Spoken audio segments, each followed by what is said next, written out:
నమస్తే, welcome to సత్యగ్రహి. నేను శివాని. వైకుంఠపాలి ఆట తెలుసుగా. కష్టపడి నిచ్చెనలు ఎక్కి ఎక్కి 99వ గడికి వెళ్ళాక అక్కడే ఏదో పెద్ద అరికాసుడు లాంటి పాము నోరు తెరిచి కూర్చుంటోంది. కరెక్ట్ గా డైస్ వేయగానే ఆ పాము నోట్లో పడి మళ్ళీ 1వ నంబర్ గడికి వచ్చేస్తాం. సరిగ్గా ఇప్పుడు మన హైదరాబాద్ మెట్రో కథ కూడా అలాగే తయారైంది. అంతా అయిపోయింది, లోన్ వచ్చేస్తుంది, మెట్రో పరిగెడుతుంది అనుకునే లోపు కథ మళ్ళీ మొదటికి వచ్చింది. కానీ ఇక్కడే అసలు ట్విస్ట్ ఉంది. బాస్, కథ అడ్డం తిరిగితే మన రేవంత్ మార్క్ ఎల్లో మీడియా వంది మాగతలు మాత్రం అబ్బో, రేవంత్ రెడ్డి ఢిల్లీ వెళ్లి అసాధారణ విజయం సాధించేశారు, విమానం దిగగానే మెట్రోని పరిగెత్తించారు అంటూ అరపేజీ కథనాలతో అల్లేస్తున్నారు.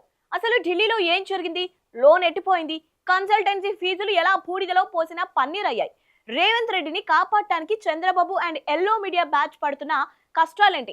ఈ రోజు మన లోగుట్టు ఎపిసోడ్ లో ఫుల్ సెటైరికల్ విశ్లేషణతో చూసేద్దాం. స్కిప్ చేయకుండా లాస్ట్ వరకు వాచ్ చేయండి. ముందుగా అసలు మ్యాటర్ లోకి వద్దాం. హైదరాబాద్ ఫేజ్ 1, ఫేజ్ 2 విస్తరణ కోసం రాష్ట్ర ప్రభుత్వం తెచ్చుకుందామనుకున్న రుణం ఎక్కడికి పోయిందో, ఎటు తాక్కుందో ఎవరికీ తెలియదు. లోన్ కోసం ఢిల్లీలో దేవులాడినా బాబోయ్ మేము ఇవ్వలేమని Indian railway finance and corporation చేతులెత్తేసింది. పోనీ మెట్రో ఆస్తుల విలువ ఎంత ఉందో లెక్కిస్తే దాన్ని బట్టి వేరే లోన్ వస్తుందని మన సర్కారు వారు ఐడిబిఐ బ్యాంకుకి కన్సల్టేషన్ ఫీజు కట్టారు. కట్ చేస్తే ఆ ఫీజు కాస్త గంగలు పోసినట్టు అయింది. ఇప్పుడు మళ్ళీ కొత్తగా ఆస్తుల మదింపు కోసం ఎస్బీఐ క్యాప్స్ కి ఆ బాధ్యత అప్పగించాల్సి వచ్చింది. అంటే ఇన్నాళ్ళు చేసిన కసరత్తు అంతా జీరో. మళ్ళీ కొత్తగా 2 నెలలు టైం ఇచ్చి రిపోర్ట్ తెప్పించాలట. నిజానికి ఢిల్లీ చర్చల తర్వాత ముఖ్యమంత్రి తీవ్ర అసంతృప్తితో ముఖం మడుచుకొని ప్రెస్ మీట్ కూడా పెట్టకుండా షెడ్యూల్లో ఉన్న చిట్ చాట్ ని కూడా రద్దు చేసుకుని హైదరాబాద్ కి తిరిగొచ్చేశారు. రాష్ట్ర ప్రభుత్వం కూడా పూర్తిగా డిఫెన్స్ లో పడిపోయింది. పట్టుమని 10 లైన్లు లేని ఒక ప్రెస్ నోట్ వదిలి చేతులు దులుపుకుంది. సర్కారే దీన్ని ఘనత అని చెప్పుకోలేక సైలెంట్ అయిపోతే మన అక్షర బోయిలు ఊరుకుంటారా? సర్కారే మొహం చాటేస్తుంటే ప్రభుత్వ పల్లకి మోసే మన చంద్రబాబు అండ్ కో ఇతర ఆంధ్ర పత్రికలు, ఛానళ్లు మాత్రం ఆహా ఓహో రేవంత్ రెడ్డి ఢిల్లీని గెలిచి వచ్చారు అంటూ భజన వాయించడం మొదలు పెట్టారు. జాతీయ మీడియా అంతా మెట్రో కథ అడ్డం తిరిగింది, లోన్ రిజెక్ట్ అయిందని మొత్తుకుంటుంటే మన ఎల్లో మీడియా మాత్రం అరపేజీ నిండా అక్షరాలు అలికేసి సానుకూల వాతావరణంలో చర్చలు, కిషన్ రెడ్డితో రేవంత్ రెడ్డి సక్సెస్ అని కలరింగ్ ఇస్తోంది. ఇక్కడ లాజిక్ గమనించాలి.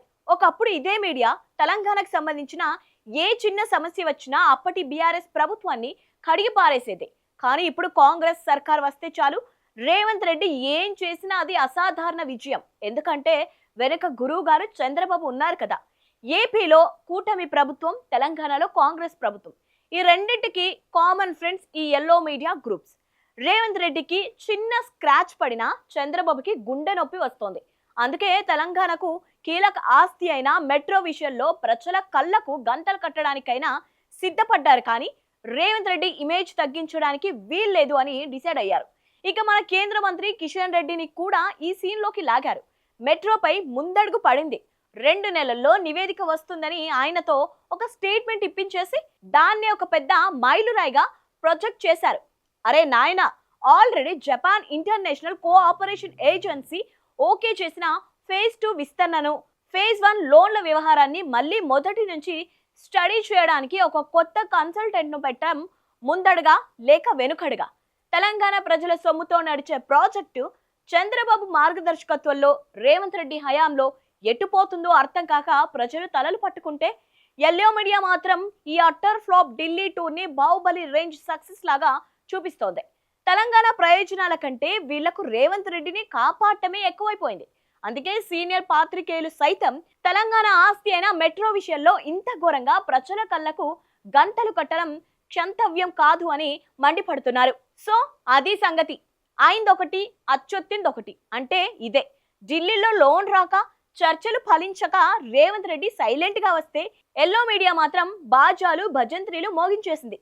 కానీ ఒక విషయం గుర్తుపెట్టుకోవాలి, ఇది సోషల్ మీడియా యుగం. పేపర్లో మీరు ఏం వచ్చొత్తినా లోపల ఏం జరిగిందో తెలుసుకోవడానికి జనాలు ఎప్పుడో అప్డేట్ అయిపోయారు. రేవంత్ రెడ్డిని కాపాడటానికి చంద్రబాబు అండ్ కో ఎంత కష్టపడినా నిజాలు ఎప్పుడూ దాగవు. మరి హైదరాబాద్ మెట్రో భవిష్యత్తు ఏమవుతోంది? ఈ ఎల్లో మీడియా భజనపై మీ అభిప్రాయం ఏంటో కింద కామెంట్ బాక్స్ లో తెలియజేయండి. ఈ వీడియో నచ్చినట్టయితే లైక్ చేయండి, షేర్ చేయండి. ఇలాంటి పొలిటికల్ అప్డేట్స్ కోసం మా ఛానల్ ఇప్పుడే సబ్స్క్రైబ్ చేసుకోండి.